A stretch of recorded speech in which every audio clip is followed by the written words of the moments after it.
വിഷുമിശിയായി സ്തുതിയായിരിക്കട്ടെ. എപ്പോഴും സ്തുതിയായിരിക്കട്ടെ. അച്ഛനൊക്കെ എന്ത് വിശേഷങ്ങൾ? സുഖം, ഇങ്ങനെ പോകുന്നു. ധ്യാനങ്ങളും പ്രോഗ്രാംസൊക്കെ ഓടി ഓടി നടക്കുന്നു. വേറെന്തെങ്കിലും പുതിയ വിശേഷങ്ങളുണ്ടോ? ഇല്ല, ഈ ദിവസങ്ങളിൽ നിന്ന് പുറത്തേക്കൊന്ന് പോവും. ഒരു മാസത്തേക്ക് ധ്യാനം സ്വിറ്റ്സർലൻഡിന് പോവും. ലോക പര്യടനമാണല്ലേ? ഒരു മാസത്തേക്ക് വരികയാണ്. ഇടയ്ക്ക് ഇങ്ങനെ 12 മാസത്തിൽ ഒരു 10 മാസം ഇവിടെയും 12 മാസം അവിടെ ഇവിടെയൊക്കെ ആയിട്ട് വേണമല്ലോ, ലോകമെങ്ങും സുവിശേഷം പ്രഘോഷിക്കണമല്ലോ അല്ലേ? ഏതായാലും അത് പറഞ്ഞപ്പോഴാണ് ഓർത്തത്, ലോകമെങ്ങും സുവിശേഷം പ്രഘോഷിക്കണം എന്ന് പറഞ്ഞപ്പോഴാണ് ഓർത്തത്. ഇന്നത്തെ എപ്പിസോഡ് നമുക്ക് അതിനെക്കുറിച്ച് ആവാം. ദൈവവചനം എന്നൊരു ടോപ്പിക് എടുത്ത് നമുക്ക് പറയാമെന്ന് തോന്നുന്നു. ദൈവവചനത്തിന് എന്താണ് ഒരു കുടുംബത്തിലുള്ള ഒരു ഇമ്പോർട്ടൻസ്, അതിനെക്കുറിച്ച് പറയാൻ തോന്നുന്നു. ദൈവത്തിന്റെ വചനത്തെ കുറിച്ച് പറയുന്നൊരു വാക്ക് ജെരമിയ പ്രവാചകൻ പറയുന്നുണ്ട്. പാറപ്പുറത്ത് വീണ കൂടം പോലെയും സ്വർണത്തെ ശുദ്ധീകരിക്കുന്ന അഗ്നി പോലെയുമാണ് ദൈവത്തിന്റെ വചനം. വചനം വായിക്കുന്ന ഒരു കുടുംബത്തിൽ ഒരു ഒരുമിപ്പുണ്ട്. കാരണം എൻ്റെ വചനം പാറയാണെന്നാണ് കർത്താവ് പറയുക. പാറമേൽ ഭവനം പണിത വീടിന് തുല്യമാണ് നമ്മുടെ ജീവിതം. ഇപ്പം ദൈവവചനം എന്ന് പറയുന്ന പാറപ്പുറത്താണ് കുടുംബജീവിതം പണിതതെങ്കിൽ ഭാര്യാഭർത്താക്കന്മാരുടെ ബന്ധവും വചനാധിഷ്ഠിതമായിരിക്കും. മക്കൾ മാതാപിതാക്കളുടെ ബന്ധവും വചനത്തിൽ അടിസ്ഥാനമുള്ളതായിരിക്കും. ഇപ്പം ഓരോ ദിവസവും ബൈബിൾ വായിക്കുമ്പം, പ്രത്യേകിച്ച് കുടുംബം ഒരുമിച്ചൊക്കെ വായിക്കണം. ഒരുമിച്ച് വായിക്കുമ്പോൾ ഒരുമിച്ച് നിലനിൽക്കും. ഒന്നിച്ച് പ്രാർത്ഥിക്കുന്ന കുടുംബം, ഒരുമിച്ച് ഭക്ഷിക്കുന്ന കുടുംബം, ഒരുമിച്ച് പള്ളിയിൽ പോകുന്ന കുടുംബം, ഒരുമിച്ച് ബൈബിൾ വായിക്കുന്ന കുടുംബം, ഇതെല്ലാം നിൽക്കും. കർത്താവ് പറയുന്നുണ്ടല്ലോ, മത്തായിയുടെ സുവിശേഷത്തിലെ 7-ാമത്തെ അധ്യായത്തിലൊക്കെ നമ്മൾ കാണുന്നുണ്ട്, എൻ്റെ വചനം കേൾക്കുകയും അതനുസരിച്ച് ജീവിക്കുകയും ചെയ്തവൻ പാറപ്പുറത്ത് ഭവനം പണിത വിവേകവതിയായ മനുഷ്യന് തുല്യനാ. കാറ്റടിച്ചു, മഴ പെയ്തു, കുലുക്കാൻ പറ്റിയില്ല.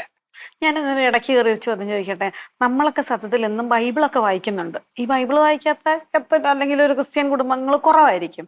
എല്ലാവരും തന്നെ ബൈബിൾ വായിക്കുന്നുണ്ട്. പക്ഷെ അച്ഛൻ പറഞ്ഞു, എൻ്റെ വചനം വായിക്കുക, അതനുസരിച്ച് ജീവിക്കുകയും ചെയ്യുക എന്നുള്ള ഒരു പ്രോസസ്സിലല്ലേ സത്യത്തിൽ നമ്മുടെ ഒരു കുറവ്. അതെ, ജീവിക്കാനുള്ള ഒരു ശ്രമം നിരന്തരം വായിക്കുമെന്ന് തോന്നും.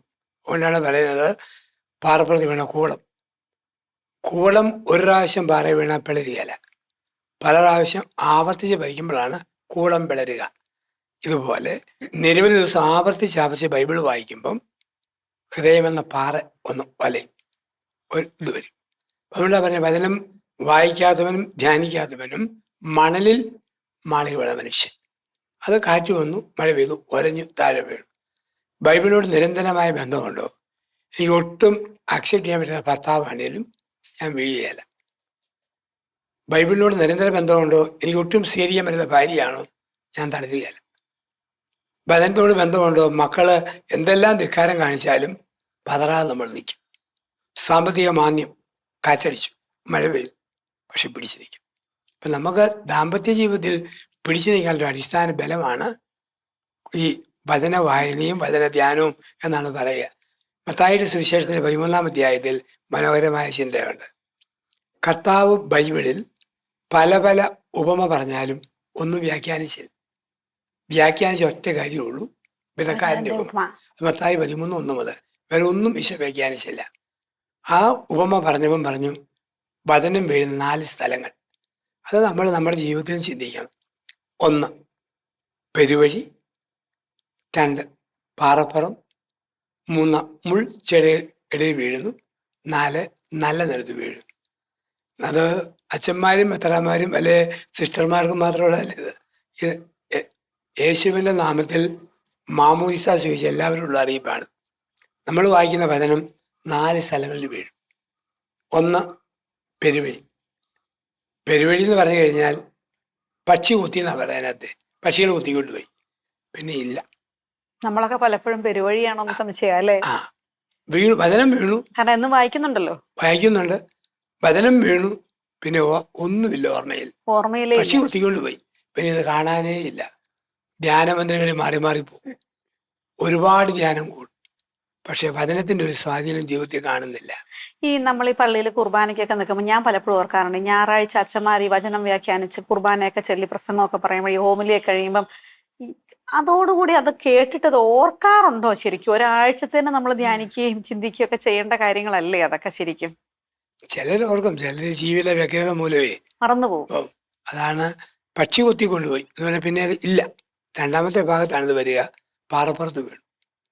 പാറപ്പുറത്ത് വീണാത്ത കുഴപ്പം, ചില വിത്ത് പാറ വീണാലും മുളയ്ക്കും ഉം. അതിന്റെ പച്ചപ്പിൽ. പക്ഷെ കുറെ കഴിഞ്ഞ് വാടിപ്പോകും. കരിഞ്ഞു പോകും. 2 ആഴ്ച ധ്യാനത്തിന്റെ അരുവി നിൽക്കും. 2 ആഴ്ച കഴിയുമ്പോൾ നമ്മൾ പഴയ മനുഷ്യരാകും. അതുകൊണ്ടാണ് പറയുക, ധ്യാനമന്ദിരത്തിൽ ധ്യാനിക്കുമ്പോൾ എപ്പോഴും സ്തുതിപ്പ പിതാവിനും പുത്രനും പരിശുദ്ധാത്മാവിനും. 2 ആഴ്ച കഴിയുമ്പോൾ ആദ്യയിലെ പോലെ ഇപ്പോഴും എപ്പോഴും എന്നേക്കും. അതാണ് പാറപ്പുറം. പലപ്പോഴും കുടുംബത്തിൽ വചനം വായിക്കുമ്പോൾ, ഒരു ധ്യാനം കൂടുമ്പോൾ പാറപ്പുറത്താ. കേൾക്കുമ്പോൾ ഭയങ്കര ആവേശമാണ്. ഓ, ഈശോയ്ക്ക് വേണ്ടി മരിക്കും, ഇങ്ങനെ തന്നെ ചെയ്യണം, ഇതാണെന്നൊക്കെ പറയും. പക്ഷെ 2 ആഴ്ച കഴിയുമ്പം ഇത് കരിഞ്ഞു പോയി. കാരണം വേരില്ല, പാറയിലാ വീഴുക. അച്ഛൻ, നമ്മളൊക്കെ പലരും അങ്ങനത്തെ മനുഷ്യരായിരിക്കും. ഇത് കേൾക്കുന്നവരും പ്രേക്ഷകരടക്കം നമുക്കൊക്കെ ആഗ്രഹം ഉണ്ടാവും പാറ അല്ല വെള്ള മണ്ണൊക്കെ ആവണം. പക്ഷെ നമ്മൾ എന്ത് ചെയ്യണം ശരിക്കും ഇങ്ങനെ വരുമ്പോ? അപ്പൊ അവിടെയാണ് 3ാമത്തെ സ്റ്റേജ് വരിക. 4ാമത്തെ സ്റ്റേജിലാണ് എന്ത് ചെയ്യണമെന്നുള്ളത് വരും. 3ാമത്തെ സ്റ്റേജ് വരുമ്പോഴത്തേക്കാണ് മുൾച്ചെടികൾക്കിടയിൽ വീഴും. എന്ന് പറഞ്ഞാൽ നമ്മൾ കൊടുക്കുന്ന പ്രയോറിറ്റികൾ, നമ്മൾ കൊടുക്കുന്ന മുൻഗണനാക്രമങ്ങൾ, ഷോപ്പിങ്, ഭക്ഷണം, ഔട്ടിങ്, പിക്നിക്ക്, ഒരുപാട് മുൻഗണനകൾ കൊടുത്തുകൊടുത്തത് മുൾച്ചെടി പോലെ വരും. വന്നു കഴിയുമ്പോൾ വചനം ശ്വാസം മുട്ടും. അതിന് മാത്രം നമുക്ക് സമയമില്ല. ഇതങ്ങ് ഞെരുക്കുക, ജീവിതത്തിലൊക്കെ ആകുലത നമ്മളെ ഞെരുക്കുക. അപ്പം നമുക്ക് വചനം പഠിക്കാൻ പറ്റുന്നില്ല, ചെയ്യാൻ പറ്റില്ല. അവിടെയാണ് നല്ല നിലത്ത് വീഴും. അതാണ് എന്ത് ചെയ്യണമെന്നുള്ളതിന് മറുപടി അതിനകത്ത് വരുന്നുണ്ട്. നല്ല നിലത്ത് വീഴും. ഓരോ രാത്രിയും കിടക്കുമ്പം കുടുംബത്തിൽ സന്ധ്യാപ്രാർത്ഥനയോട് ചേർന്ന് ബൈബിൾ ഒരുമിച്ച് വായിച്ച് അത് കുടുംബത്തിൻ്റെ സന്ദേശമായിട്ട് എടുക്കണം. ഉറങ്ങാൻ വന്നിരുമ്പോൾ ഞാനും ചുമ്മാ 2 വാക്യം നോക്കണം. അത് എനിക്ക് കിട്ടുന്ന പേഴ്സണൽ മെസ്സേജായിട്ട് എടുക്കണം. അത് ഓർത്തുകൊണ്ട് വേണം ഉറങ്ങാൻ പോകാൻ. രാവിലെ എഴുന്നേറ്റ് നമ്മൾ യാത്ര പോകുന്നതിന് മുമ്പ് ബൈബിൾ വായിക്കണം. അത് ദിവസത്തിൻ്റെ ഗൈഡൻസാണ് അതിനകത്ത് വരുന്നത്. നമ്മൾ വായിക്കുമ്പോൾ ഗൈഡൻസാണ്. ചുമ്മാ പെരുകി വായിക്കല്ല, ഓരോ അധ്യായം വായിച്ച് പോവുക.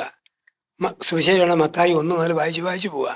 അങ്ങനെ പോകുമ്പോൾ നമുക്ക് ആവശ്യമായ ഗൈഡൻസ് അതിലേക്ക് എവിടെയും നമുക്ക് അതിനിടയ്ക്ക് അത് കിട്ടിക്കൊണ്ടിരിക്കും. നമ്മൾ സാധാരണ ഇങ്ങനെ ബൈബിള് തുറക്കുന്നു, ഒരു പോർഷൻ കണ്ടു, അതങ്ങനെ വായിച്ചു, അങ്ങനെയല്ലേ എല്ലാ മനുഷ്യരും ചെയ്യുന്നത്. അല്ല, അങ്ങനെ പോരാ. നമ്മൾ അധ്യായം ചാപ്റ്റർ ബൈ ചാപ്റ്റർ വായിക്കണം. ചിലത് ബോറായിരിക്കും, ചിലത് നല്ലതായിരിക്കും. അങ്ങനെ വായിച്ചാലേ ബൈബിൾ വായിച്ചു എന്ന് പറയാൻ പറ്റും. മറ്റേത് വായിച്ചു ഇപ്പം നമ്മൾ പറയല്ലേ, ഒരുത്തൻ എന്നാ ചെയ്യണം കർത്താവേ, ബൈബിൾ തുറന്നപ്പം വായിക്കുന്നു, യുവദാസ് പോയി തൂങ്ങിച്ചെത്തു, ഈശോയെ പേടിച്ചു പോയി, മടക്കി വെച്ചു, വേറൊന്നും ഒന്നുകൂടെ എഴുതും. അപ്പം അവന് പറ്റിയ ഒരെണ്ണം കിട്ടാൻ വീണ്ടും അവന് പറ്റിയവൻ. അപ്പം വീണ്ടും നീയും പോയി അതുപോലെ ചെയ്യാന്നുള്ള ഭാവമായിട്ടെന്ന് സമറിയാക്കാരൻ്റെ. അപ്പം അങ്ങനെ വായിച്ചിട്ട് കാര്യമില്ല. അപ്പം അത് നമ്മളെ ഇഷ്ടം പോലെ വായിച്ചു, അല്ല ഇഷ്ടപ്പെടുന്നത് വായിച്ചില്ല. നമ്മൾ പടിപടിയായി വായിച്ചു കൊണ്ടുവരണം. അങ്ങനെ കൊണ്ടുവരുമ്പോഴാണ് പാറപ്പുറത്ത് വീണ വിത്തല്ല, മുൾച്ചെടികൾ വീണതല്ല, നല്ല നിലത്ത് വീഴും. അല്ല, ചില മനുഷ്യരൊക്കെ പറയുമല്ലോ, ഞാൻ ബൈബിള് വായിച്ചു നോക്കിയപ്പോൾ എനിക്ക് അങ്ങനെ മെസ്സേജ് കിട്ടി, അതനുസരിച്ച് ഇങ്ങനെ ചെയ്തു എന്നൊക്കെ. പക്ഷെ ചിലർക്കൊന്നും അങ്ങനൊന്നും വായിക്കാനോ എടുക്കാനോ ഒന്നും അറിയത്തില്ലാത്ത സാധാരണ മനുഷ്യരും കാണുമല്ലോ. അപ്പൊ അവർക്കൊക്കെ എങ്ങനെയാ ശരിക്കും ഈ ദൈവവചനം ഒരു ശക്തിയാകുന്നത്? ശക്തിയാകും നമ്മൾ വചനത്തിന്റെ കർത്താവ് പറയുന്ന വാക്ക് ഓർത്താൽ മതിയേ.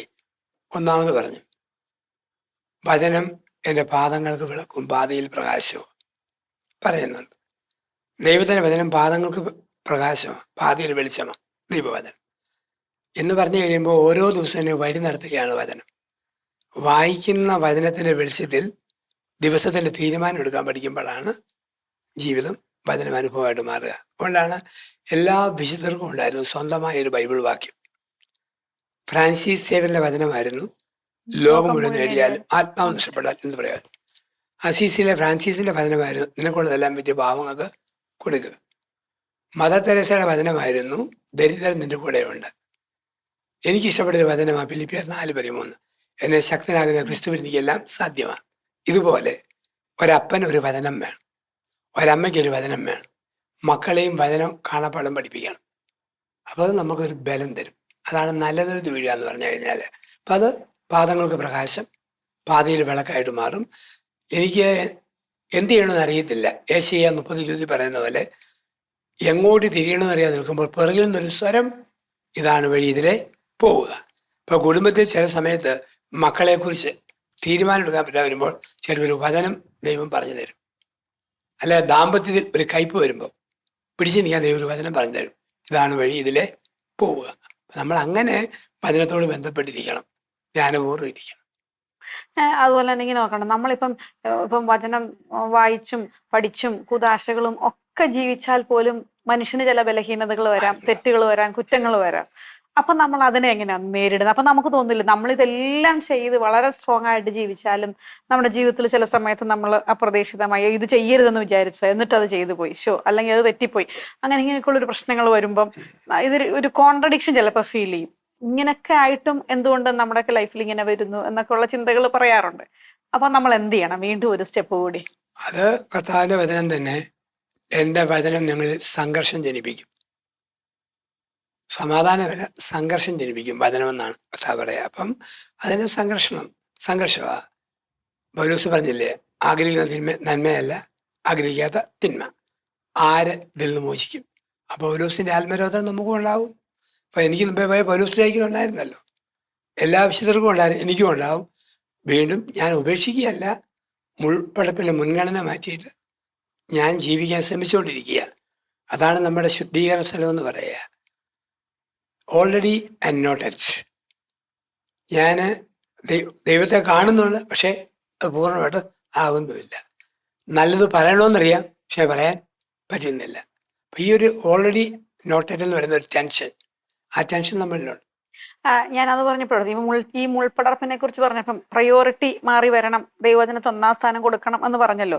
നമ്മൾ ഒരു സുപ്രഭാതത്തിൽ തീരുമാനിച്ചു മറ്റതെല്ലാം മാറ്റി വെച്ച് നമ്മൾ ദൈവവചനം ഒന്നാം സ്ഥാനം കൊടുത്താലും പിന്നീടും നമുക്ക് ഈ പ്രലോഭനങ്ങൾ വീണ്ടും വന്ന് കയറാൻ മേലെന്നൊന്നും ഇല്ലല്ലോ, വീണ്ടും വീണ്ടും വരാം. പക്ഷെ ഇതൊരു അതിജീവനമാണല്ലേ, വരാം വീണ്ടും. അതെ, മുൻഗണനകൾ നമ്മൾ ഒരു മുൾച്ചെടികളിലാ വീണ എന്നുള്ള തിരിച്ചറിവ് മതി.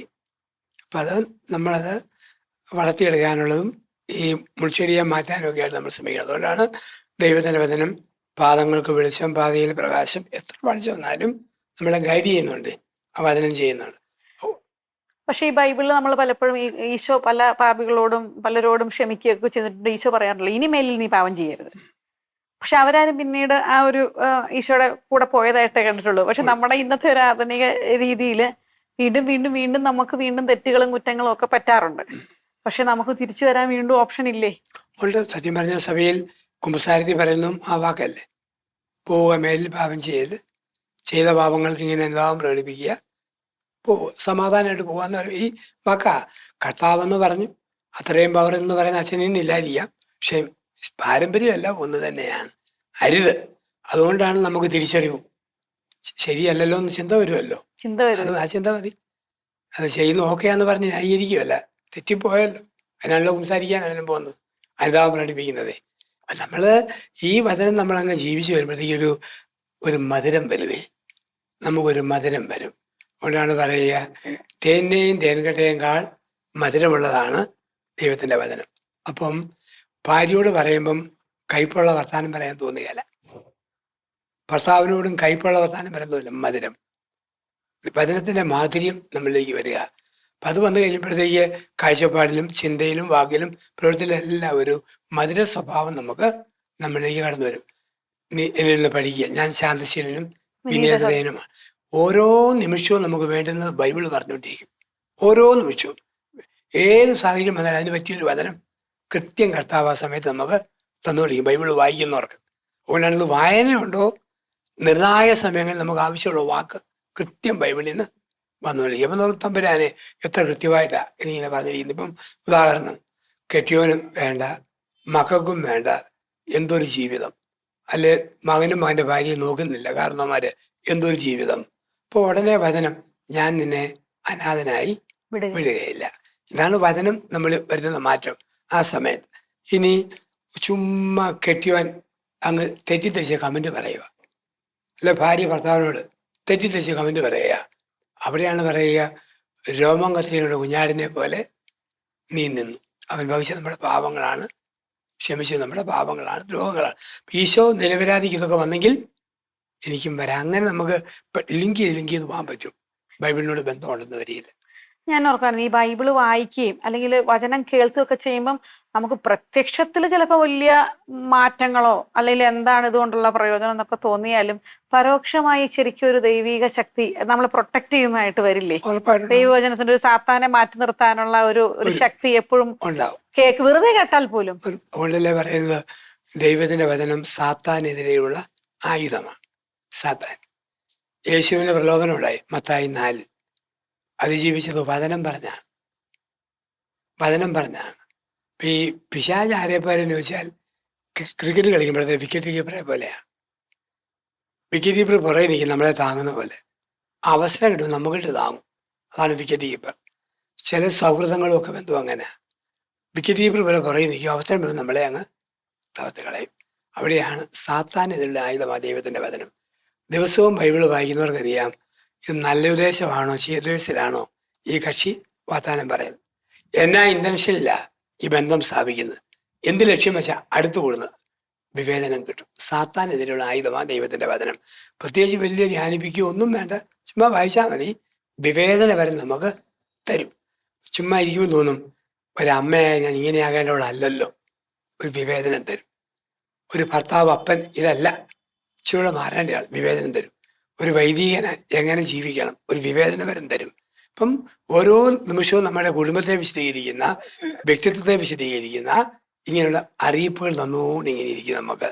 അതാണ് വചനം നമ്മൾ സംഘർഷം ജനിപ്പിക്കുന്നു, ഒരു പുതിയ സൃഷ്ടിയാക്കി നമ്മളെ മാറ്റും. അപ്പം പ്രകാശം ജനിപ്പിക്കും. സാത്താനെതിരെയുള്ള ആയുധമാണ്. അപ്പം ജീവിതത്തിൽ നമുക്ക് തിരിച്ചറിവ് നടത്തും, നമ്മളെ വഴി നടത്തും. ഇതെല്ലാം ദൈവത്തിന്റെ വചനമാണ് ചെയ്തുകൊണ്ടിരിക്കുക. അപ്പോൾ ഒന്നേ ഉള്ളൂ, വായിക്കണം. ചില കുടുംബങ്ങളിൽ ചെന്നാൽ കാണാം ഉഗ്രം ബൈബിൾ, ഒന്നാം തരം ബൈബിൾ, പുസ്തകമെല്ലാം ഒന്നാം തരം, പക്ഷെ ബൈബിൾ മാത്രം മൂടി വിട്ട് കിടക്കുക. ഒരു ശ്രദ്ധയില്ല ബൈബിളിന്റെ കാര്യത്തിൽ. നമ്മൾ കയ്യിലെടുത്ത് വായിക്കാൻ വേണ്ടി ഇത് ഫാൻ ഓൺ ചെയ്താൽ മത്തായി ഇടത്തോട്ട്, മർക്കോസ് വലത്തോട്ട്, ലൂക്കാ മുകളിലോട്ട്, യോഹന്നാൻ കീഴോട്ട്. നമ്മൾ അത്രേ ശ്രദ്ധയെ കൊടുക്കുന്നുള്ളൂ. ബൈബിൾ അതാണ് നമ്മുടെ പരാജയം എന്ന് പറയുക. നമ്മൾ ഈ എടുക്കണം, ഇരുന്ന് വായിക്കണം, വായിച്ച് ധ്യാനിക്കണം. അപ്പം നമുക്ക് അങ്ങനെ വായിക്കുമ്പം നമുക്ക് ബലമാണ്. നമ്മളറിയാത്ത ബലം നമ്മളിലേക്ക് വന്നുകൊണ്ടിരിക്കും. പിടിച്ചു നിൽക്കാൻ, കരുത്ത്, അതിജീവിക്കാൻ ഒക്കെയുള്ള ബലം നമുക്ക് കിട്ടും. ഞാൻ നമ്മുടെ ഈ കുഞ്ഞു മക്കളിലൊക്കെ, വീട്ടിലെ മക്കളൊക്കെ ഉള്ളപ്പം അവർക്കൊക്കെ പഠിക്കാനൊക്കെ ഇരിക്കുന്നതിന് മുമ്പ് ബൈബിളൊന്ന് വായിച്ചിട്ട് ഒന്ന് പഠിക്കാനിരിക്കുക. അപ്പൊ ഒരു കൊച്ചു കൊച്ചു ബൈബിളുകൾ മേടിച്ചു കൊടുക്കാറുണ്ട് എല്ലാവർക്കും. ചെറിയ ചെറിയ പുസ്തകത്തിനിടയിൽ വെച്ച് സ്കൂളിൽ കൊണ്ടുപോകാം. നമ്മൾ സാധാരണ പറയുമല്ലോ ഈ പെന്തക്കോസ്തുകാരൊക്കെ ബൈബിള് പിടിച്ചേ അവർ നടക്കാറുള്ളൂ. നമുക്ക് ഭയങ്കര പുച്ഛമാണെങ്കിലും നമുക്ക് അത്രയും ഗട്സും ഇല്ല, നമുക്ക് നാണക്കേടുമാണ്. നമ്മളാരും കയ്യിൽ കൊണ്ടു നടക്കുന്നതായിട്ടൊന്നും കണ്ടിട്ടില്ല. പിന്നെ ഇപ്പൊ എല്ലാവർക്കും മൊബൈലില് ആണല്ലോ ബൈബിള്, മൊബൈലിലാണ് ഇപ്പം. അപ്പൊ ശരിക്കും അങ്ങനെ അല്ലാതെ അതൊരു ആ കൾച്ചറിനോടൊക്കെ അച്ഛൻ എന്താ പറയുക? ശരിക്കും നമ്മളെ കുറച്ചുകൂടെ ഒക്കെ ബൈബിള് കയ്യിൽ പിടിക്കേണ്ടവരല്ലേ, കൊണ്ടു നടക്കേണ്ടവരും. മൊബൈലൊക്കെ ഉള്ളപ്പോൾ നമുക്ക് ബൈബിൾ വാക്യം വായിക്കാൻ നല്ലതാണ്, പക്ഷെ അത് എഴുതപ്പെട്ട ഒരു ബൈബിളിനോട് തുല്യമാക്കാൻ പറ്റുകയില്ല. അത് അച്ഛന്മാർ കുർബാനയെ വായിച്ചാലും ആൾക്കാർ വായിച്ചാലും ബൈബിൾ ആഘോഷം എടുത്ത് വായിക്കേണ്ടത് ഒരു നോവൽ വായിക്കുന്ന പോലെ മൊബൈലിൽ വായിക്കേണ്ടതല്ല. അത് ചില യാത്രകളിൽ അത്യാവശ്യമാകാം, ചില സാഹചര്യങ്ങളിൽ ധാരാളം മതി. പക്ഷെ ഒരു ആരാധനാക്രമത്തിലെ ശുശ്രൂഷകളിൽ അത് നമ്മൾ എടുത്തു. ഒരു വലിയ ഗ്രൂപ്പ് ഒരു പ്രാർത്ഥന ശുശ്രൂഷ നടത്തുന്നു, എല്ലാവർക്കും പുസ്തകം പഠിക്കാൻ പറ്റിയല്ല, ഫോണിൽ ഉപയോഗിക്കാം. പക്ഷെ നമ്മൾ കുർബാനിലൊക്കെ വായിക്കുമ്പം വിശുദ്ധം പ്രദക്ഷിണമായി കൊണ്ടുവന്ന് വായിക്കണം, ആഘോഷമായിട്ട് വായിക്കണം. അപ്പം അതിനൊരു നമ്മൾ കൊടുക്കുന്ന ബഹുമാനമുണ്ടല്ലോ, ആ ബഹുമാനം നമുക്ക് ഫോണെ പിടിച്ച് മുത്താൻ പറ്റിയല്ല. ബൈബിളാണ് എടുത്ത് ചുംബിച്ചിട്ട് നമ്മൾ വെക്കും, അത് കൊടുക്കാൻ പറ്റില്ല. അപ്പം എൻ്റെ അഭിപ്രായത്തിൽ ബൈബിളായിട്ട് തന്നെ എടുത്ത് കയ്യിൽ പിടിച്ച് ഉപയോഗിക്കേണ്ടതാണ്. പ്രാർത്ഥനകളിലും ശുശ്രൂഷകളിലും ഒക്കെ എല്ലാ സമയത്തും ഈ എടുത്ത് വായിച്ചോണം. അലങ്കാര വസ്തുവായിട്ട് വെക്കരുത്, നമ്മൾ വായിക്കണം. വായിച്ചാലേ ബൈബിൾ സദ്വാർത്തയാവുള്ളൂ, ഗുഡ് ന്യൂസ് ആവും. ഇല്ലെങ്കിൽ അത് ഇരിക്കുന്ന മുട്ടത്തുവർക്കിയുടെയും കാനത്തിൻ്റെയും കോട്ടയം പുഷ്പനാഥിൻ്റെയും പുസ്തകം പോലെ അലമാരിയിൽ അതും വെക്കാം, അത്രേ ഉള്ളൂ. അതുകൊണ്ടാണ് പറയുന്നത് ദൈവത്തിൻ്റെ വചനം ഇരുതല വാളാണ്. എബ്രായ ലേഖനം 4:12 പറയുന്നുണ്ട്, ദൈവത്തിൻ്റെ വചനം ഇരുതല വാളാണ്. ഇരുതല വാളെന്ന് പറഞ്ഞാൽ അത് അതിൻ്റെ അർത്ഥം രണ്ടു വശത്തും മൂർച്ച എന്നല്ല, പിടിയില്ലാത്ത ആയുധമാണ് ഇരുതല വാൾ. ബൈബിൾ മൂലവ്യാഖ്യാനത്തിൽ പറയും പിടിയില്ലാത്ത ആയുധം എന്ന് പറഞ്ഞാൽ പിടിക്കുന്നവൻ്റെ കയ്യും മുറിയും, കൊള്ളുന്നവൻ്റെ ദേഹവും മുറിയും. പത്രോസിൻ്റെ ഹൃദയം മുറിഞ്ഞപ്പോഴാണ് 3000 പേരുടെ മനസ്സ് മുറിഞ്ഞത്. പക്ഷെ പിന്നീട് അത് നമുക്ക് ഇരുമല വാൾ എന്ത് സംഭവിച്ചു? ടിപ്പുവിൻ്റെയും അക്ബറിൻ്റെയും ഒക്കെ വാള് പോലെ, മ്യൂസിയത്തിൽ വെക്കുന്ന വാള് പോലെ, അലമാരി വെക്കുന്ന വാളായി. ഹൃദയത്തെ സ്വാധീനിക്കുന്നില്ല. അപ്പം നമുക്ക് മാറ്റങ്ങൾ വരികയില്ല, പരിവർത്തനം വരികയില്ല. ഇരുതലവാളാണെങ്കിലോ ഞാൻ എന്നിലെ മോശം വശത്തെ മുറിച്ച് ഒരു നല്ല ആളാകാനുള്ള എഫർട്ട് നടത്തിക്കൊണ്ടിരിക്കും. അവിടെയാണ് കുടുംബം തിരുക്കുടുംബമായിട്ട് മാറും. തിരുക്കുടുംബമാവും. ഭർത്താവ് യോസേപ്പിനെ പോലെയാവും, ഭാര്യ മറിയത്തെ പോലെയാവും, കുഞ്ഞുങ്ങൾ ബാലന യേശുവിനെ പോലെയാവും. അങ്ങനെയാകണോ? ദൈവവചനമായി നിരന്തരമായ ബന്ധം വേണം. ഇവിടെ പറയുന്ന ഒരു പ്രതീകമുണ്ട്. വചനം ഒരു പ്രാവാണ്, നമ്മുടെ ഹൃദയം ഒരു വീടാണ്. ഈ വചനമെന്ന പ്രാവ് വീടിന് പുറത്തും ജനലെ ചിറകിട്ടടിക്കും. തുറന്നതാ. തുറന്നില്ലെങ്കിൽ ചിറകടിച്ച് ബഹളം വെക്കും.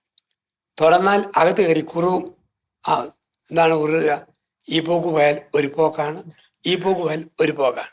അടച്ചാലും ടെൻഷൻ, തുറന്നാലും ടെൻഷൻ. തുറന്ന് ഞാൻ നിങ്ങളിൽ സംഘർഷം ജനിപ്പിക്കും. നമ്മൾ ചെയ്യേണ്ടത് വചനമെന്ന പ്രാവിന് വേണ്ടി ഹൃദയമെന്ന വീട് തുറക്കണം. വചനമെന്ന പ്രാവിന് വേണ്ടി വീടിൻ്റെ വാതിൽ തുറക്കണം. ആ വചനം വന്നിരുന്നിട്ട് ചിലപ്പം പറയും, മോനെ ഈ പോക്ക് പോയാൽ ഒരു പോക്കാണ്, മോളെ ഈ പോക്ക് പോയാൽ ശരിയല്ല, ഇങ്ങനെ പറഞ്ഞുകൊണ്ടിരിക്കും. അതാണ് നമ്മളെ തിരുത്തുന്ന വചനമായിട്ട് വചനം ഒരു പക്ഷിയാണ്, പ്രാവാണ്. അത് നിരന്തരം വന്നുകൊണ്ടിരിക്കും. ആ പ്രാവിന് നമ്മൾ വേദിയൊരുക്കി കൊടുക്കുമ്പം അന്ധകാരം മാറും, പിന്നീന്നൊരു സ്വരമാകും, ജീവിതത്തിന് കരുത്താകും, ഇരമന വാളാകും. അത് നമ്മുടെ വ്യക്തിത്വത്തെ രൂപാന്തരപ്പെടുത്തും. ഞാനിങ്ങനെ നോക്കാം, ഞാൻ എൻ്റെ കൊച്ചുനാൾ തൊട്ട് ഒരു കുഞ്ഞു ബൈബിൾ ഇങ്ങനെ കൈക്കൊണ്ട് നടക്കുമായിരുന്നേ. അന്ന് ഇത്രയൊന്നും അറിഞ്ഞിട്ടൊന്നും അല്ല, പക്ഷെ അതൊന്നും തൊട്ടേ ഇങ്ങനെ എപ്പോഴും പുസ്തകത്തിനകത്തും ഒക്കെ വെച്ച് ഈശോ ഇച്ചിരി മുട്ടിയൊക്കെ ഇരുന്നോട്ടുണ്ടായിരുന്നു എൻ്റെ വിചാരം, ഞാൻ പഠിപ്പിക്കുന്ന പുസ്തകത്തിലൊക്കെ. പക്ഷെ അത് ഒത്തിരി സ്ട്രെങ്തൻ ചെയ്തിട്ടുണ്ട് ജീവിതത്തിൽ. എപ്പോഴൊക്കെ അത് മാറ്റി വെച്ചിട്ടുണ്ടോ ആ സ്ട്രെങ്ത് കുറഞ്ഞിട്ടുമുണ്ട് കേട്ടോ. അപ്പൊ ഏതായാലും ഇന്നത്തെ അച്ഛൻ്റെ ഈ വാക്കുകൾ കേൾക്കുമ്പോൾ ഒത്തിരി ബൈബിൾ വചനങ്ങളൊക്കെ ഇങ്ങനെ ഓർത്ത് വരികയായിരുന്നു. ജീവിതത്തിൽ ഒരു വചനം നിർബന്ധമായിട്ടും വേണം എന്നുള്ളത് വളരെ ഒരു സന്തോഷമുള്ള ഒരു കാര്യമാണ്. അപ്പൊ എല്ലാവർക്കും, എനിക്കൊന്ന് കേട്ടോണ്ടിരുന്ന എല്ലാ പ്രേക്ഷകരും അങ്ങനെ ഒരു വചനം സെറ്റ് ചെയ്യട്ടെ. അവരുടെ കുടുംബത്തിന്റെ ആയിട്ട്, കുടുംബനാഥയൊക്കെ അങ്ങനെ ഒരു വചനം, വലിയൊരു വചനാധിഷ്ഠിത ജീവിതം നയിക്കാനായിട്ടൊക്കെ എല്ലാവർക്കും ഒരു പ്രചോദനമായിട്ടുണ്ട് ഈ എപ്പിസോഡ്. തീർച്ചയായിട്ടും അടുത്ത എപ്പിസോഡിൽ നമുക്ക് കൂടുതൽ വിശേഷങ്ങളായിട്ട് കാണാം. Thank you father. Thank you.